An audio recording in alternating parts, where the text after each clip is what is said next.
Hello and welcome, Skylords. Today I want to show you how to solve the achievement for build bridges, not walls, win the two-player scenario, Sunbridge on expert difficulty, without any player in your team activating the Amii devices. So as you can see, I've solved it today. This is my deck. We are starting with Windweavers and Shamans. We are using Ensnaring Roots, Hurricane, Surge of Light, Curse of Oink, World Breaker Gun, Enlightenment, Spike Root, Mind Control, Regrowth, Revenge, Thunderstorm, Giant Worm, Forest Elder, Nexus Root, Living Tower, Fountain of Rebirth, Reels of Gift, and Breeding Ground. So we are just using, for example, the Enlightenment to cast the World Breaker Gun. This is for the very last step. We will just do the very last part very slowly, that you don't have any trouble with it, because for the beginning it's pretty challenging, because you just need to take care, slowly build up your army, slowly build up your base, so that you can just increase. If you just are able to hold T2, then this map shouldn't be a problem for you. And now I want to show you how we are gonna do this. So we are starting on Sunbridge Expert on position 2. As you can see here, I've got my replay. This is a replay, 42 minutes, sorry. And yeah, let's jump in and see how we are going to solve this. So we are starting on the right side, because we just want to have the portal on the opposite. So the portal is standard, starting on the left, open. So that means that our side is just blocked. As you can see, our aim is here to kill Mora. The first step, we are creating a small army. Just pull here the base. So it's kind of stupid something what I'm doing, but I just want to explain it to you. What was wrong, for example. So here you can see they have a small army running to our T1.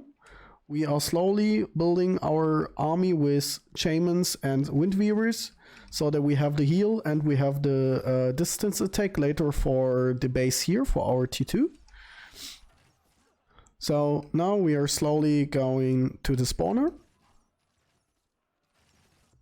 Just attacks the spawner. So as you can see now here, the portal on the left side is open, on the right side it's closed. That means we have a little bit more time, because the incoming waves here, they are quite challenging for the beginning, especially if you are T1. So now we are slowly pull down these archers. We could use, for example, Hurricane just to throw them off the wall, but I was just doing this on the opposite. I don't know why, I just didn't thought about it, because yeah, the first 10 rounds I was always failing on the left side. And as you can see here we have two armies, which is now stocked here because there is no T1 on the opposite. Now you can see here the timer is running down at 30 seconds. Later on it just says, okay, we just need to switch the gate, but this is the challenge we just want to solve. So, and after the time, after the countdown, the Amii device is not working anymore and both portals are open. That means we are getting the incomings too. And as you might see in a second, there should be a Hurricane now. All the archers are flying inside the base. Now we can just clear the base. And there you can see we have these incoming waves. Now we just need to set our units to the wall. I just thought they are attacking here, but okay, they're attacking from the right. We have a hate caster here. This hate caster is slowly destroying our wall on the left side. For the beginning, I don't have a real good defense, it's pretty hard if you don't have T2. So now we are just dealing with these waves. Later on we will have a second wave here. Now I just try to pull this guy, if we can slowly kill him. So now he's down. And now my stupid move was to directly attack with the shamans, because we will get rid of the shamans. That is a little bit stupid, because we just need the energy, as you can see here.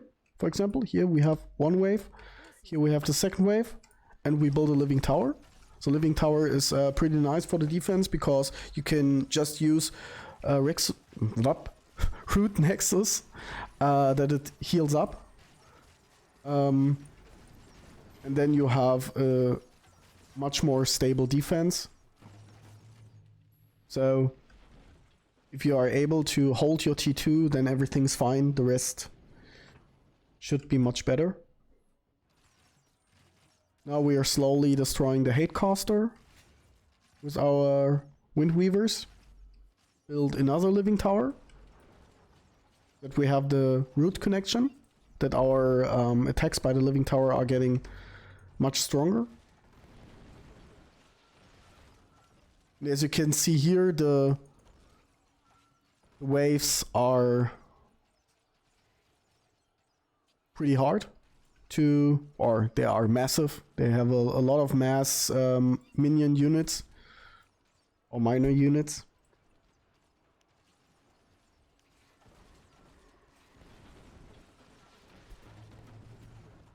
We don't want to lose our living tower, so the hate caster is gone. Now we can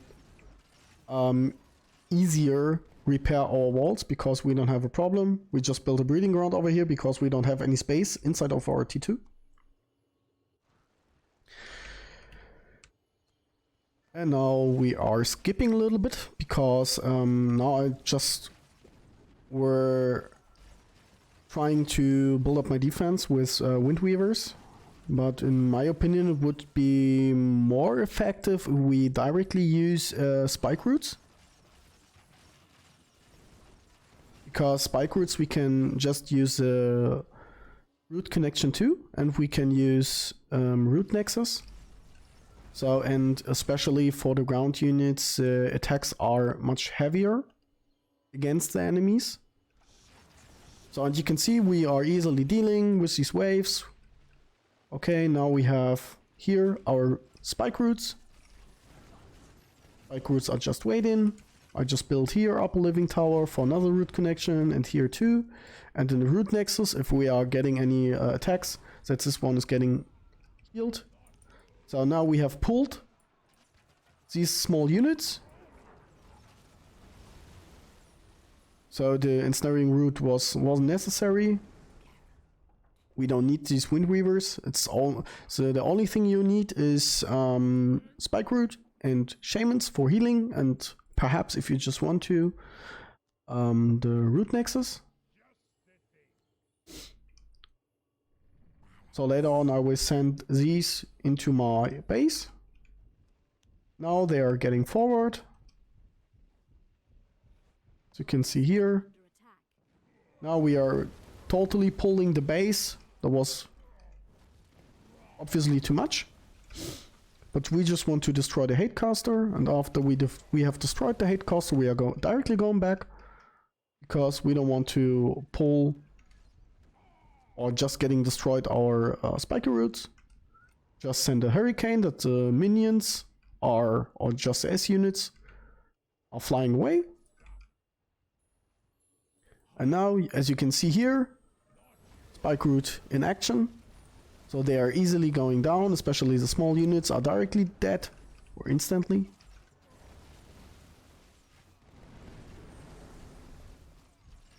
So now we are, so we could just take this power well. I will take it later because I just forgot. Now we build up our defense here with the spike roots. Take these power wells. But I think just after I have destroyed these ones. Because now our defense is much better. We have much more shamans here. Now we destroy with the shamans these flying units. Because spike roots can't attack air units, just ground units. Boom. Defense is stable here. Here the defense is stable too. Now we can slowly build up. Going forward. Destroy the buildings. Dealing with the units. And now again. Boom. Boom, boom. Boom, boom. Everything is going down. Another root nexus. And now we have just placed our units here, that we have the incomings from here directly in range. So that means we don't have these kind of incomings here, because we are directly pulling the aggro of these. And the shamans are in, what is it called? Sorry, hold position. That they are directly healing my spike roots. And you can see they are easily going down. Tons of minor units. But they are easily going to the ground.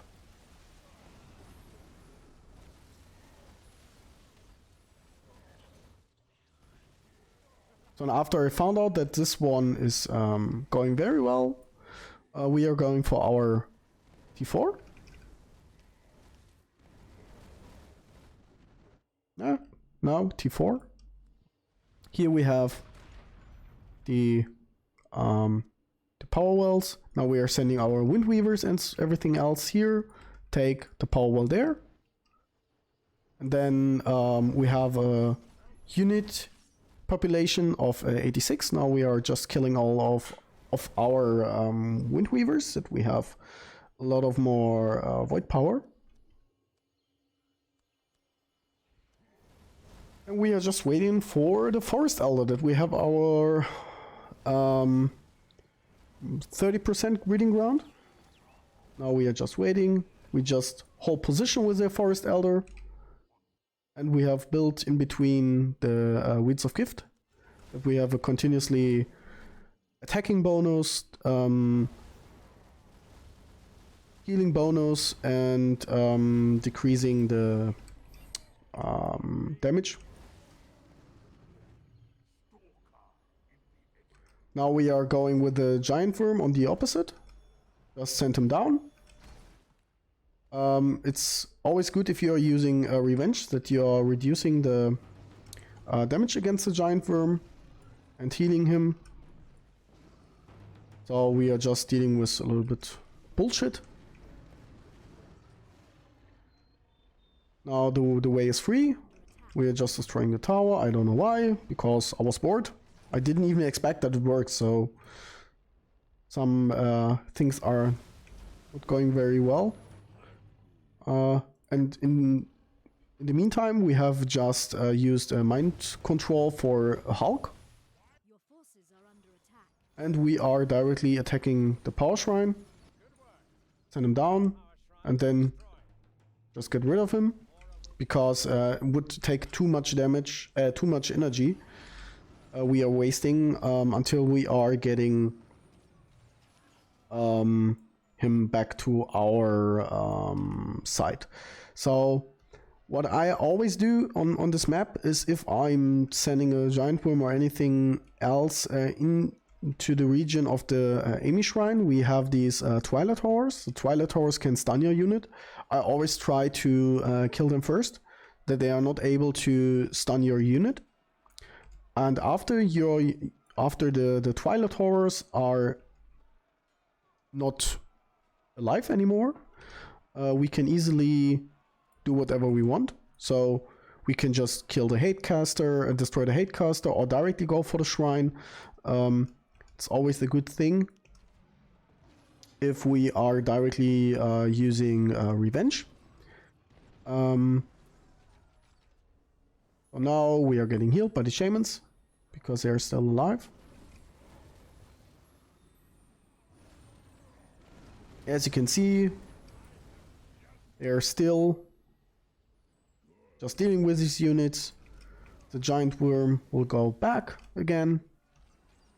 Now we are attacking, okay, the headcaster, and indirect damage will be dealt with the Twilight Horror, because that was my main target, that we are directly killing him. Now we are dealing with the other Twilight Horror.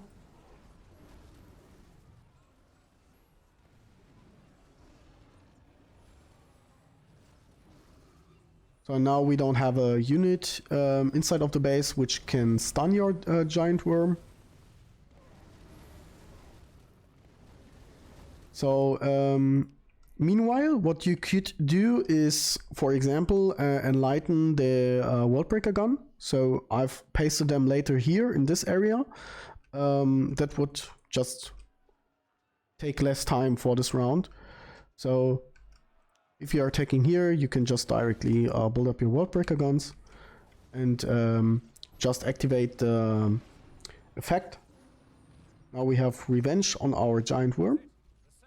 Pull him back. So now this base and the other base doesn't care us anymore. And we can just skip a little bit, because now, as you can see, Enlightenment and Worldbreaker gun, we are just using these